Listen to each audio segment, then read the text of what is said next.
now we've had an inject.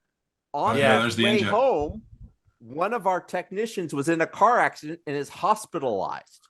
Oh, that's unfortunate. That happened early. That's early. Yeah. They're not even stressed out yet. It's only day 3. It's The only random day 3. injects are rough. Exactly. Okay, so we lost a technician, and that came from actually losing technicians in the field. We had people quit, and you may see that play out. But we had people leave in the middle of the incident, right? That they were dealing with it, and I'll explain that later in the game. But what happens if something fails, right? What's your process? Let's talk it through. The other inject that happened there was a server restoration failed. So what do you all do if a server restoration fails? Have you ever dealt with that? Raise your hand if you've ever dealt with a server restoration. Who has not? Let's just be honest. Yeah, exactly. Fair. All right. So what happens if a server fails when you're needing to restore to that point, Garrett?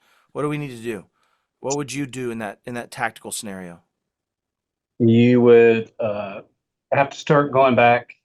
You're saying your backups have failed? Yeah.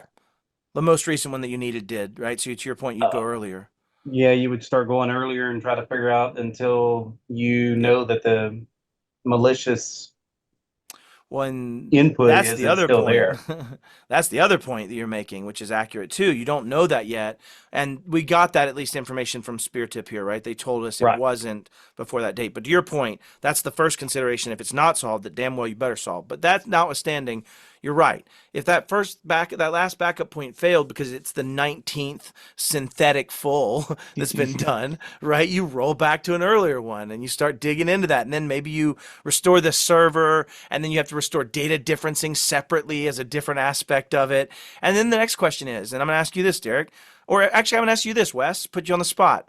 Do you tell the client right away when the backup fails to restore, and you know you're burning its restore point and you have data delineations that you're going to have to deal with potentially? What do you do there, Wes? How do you deal with it? Do you talk first? I would just say it's still until we understand why it failed, and we haven't looked at the error messages in it. So I would just say we're still working on it. I wouldn't give them it failed completely because we don't for sure know.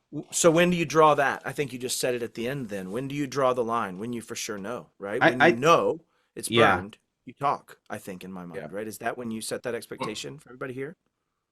But there's a fine balance, right, of communication with your endpoints of keeping them, hey, we're working on it, because they don't want. How many of us have sat there and been like, dealt with the customer who's like, hey, what's going on?